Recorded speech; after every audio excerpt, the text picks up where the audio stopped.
LA County and the city of Pasadena are taking steps to help renters impacted by the wildfires, from eviction protection to a moratorium on late fees. But is it enough to help most of the vulnerable of the victims get back on their feet? On your side's Christine Lazar spoke with renters about the challenges they're facing. We know it's many challenges. Yeah, I mean, we have so many different segments of our population that are impacted by these fires, and renters have really unique challenges because they don't own the land that burned, right? Or if their place is still standing, they're not in control of how it gets cleaned.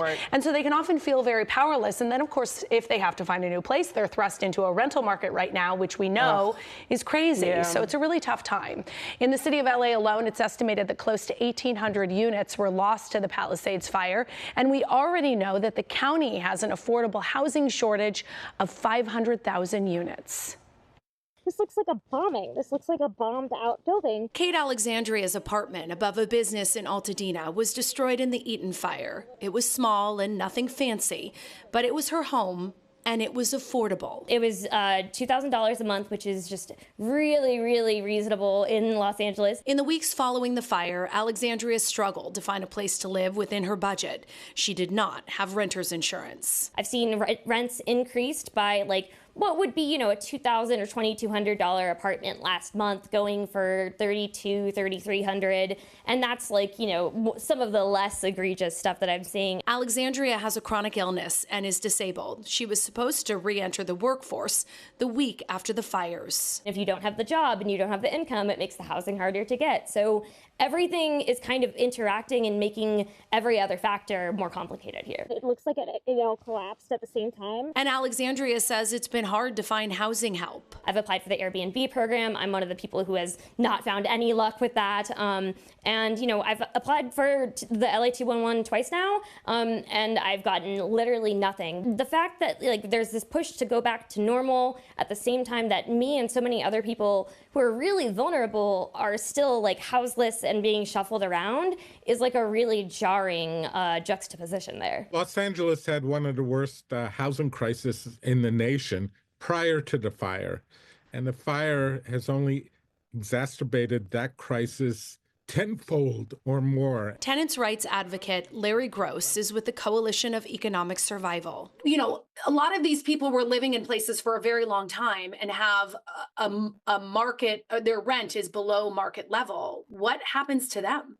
Well, unfortunately, they're going to be facing a rental market where rents were higher prior to the fire. We were seeing people who are displaced having to pay double or triple their rents, not finding comparable housing in this area. Renter Brantley Bush didn't lose his Palisades studio apartment, but the fire came dangerously close. When I came back in, there was a mountain of ash outside the door. And when I opened the door, like I said, it was a giant fog inside. Bush says he reached out to his landlord, who told him to clean his apartment himself, which he is now doing, but he worries that it isn't safe. It's not just ash and what we can see. It's this lithium battery stuff and asbestos that's burned. Garrett Baker's rental home in Pasadena suffered smoke and ash damage from the Eaton fire. He shares the home with his wife and 2 young children.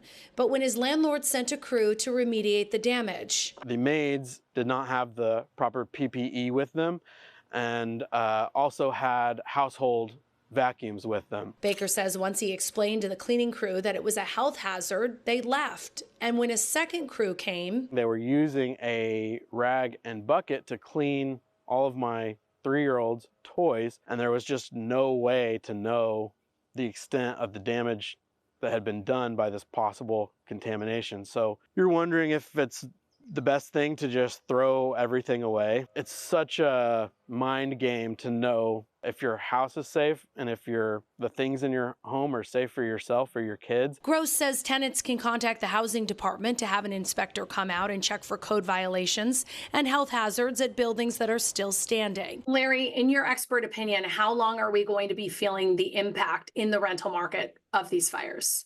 Unfortunately, years, maybe decades. This has taken a huge chunk out of our housing stock, and many people are going to, unfortunately, feel the effects of this for many years. So would you say this is going to be almost as bad as what COVID did to renters? possibly worse for people in this area. Alexandria eventually found a place to live, a sublet in Los Feliz, but she stresses it's a temporary solution for a long-term problem. It's not just as straightforward as, well, can I rebuild on my lot? It's like, can I find a lot to live on? The LA City Council is also considering a package of tenant protections for fire victims, including a prohibition on certain evictions, such as for non-payment of rent. But unlike COVID, we are not seeing these sweeping eviction moratoriums because, as we know, that was also very detrimental to the small mom and pop landlords during COVID, many of them still recovering. So, a lot of different factors at play, but at the end of the day, we need to not forget that, yes, lots of homeowners lost their properties, and that is devastating. But renters also lost their homes, even if they didn't own them. Well, and you made a good point when we were talking earlier, is like now some of these renters are competing with homeowners who had been in their homes and now they need to rent. Yes, right. So you have more people flooding the marketplace, and a lot of them have gotten insurance payouts. So they're also more desirable tenants because they have that money in the bank. And some of these people have been living in their places for a long time. Maybe they don't have great credit, not a lot of expendable cash, as many of us are living paycheck to paycheck. So it's a difficult situation. Difficult in so many ways. Christine, thank you so much. Yeah.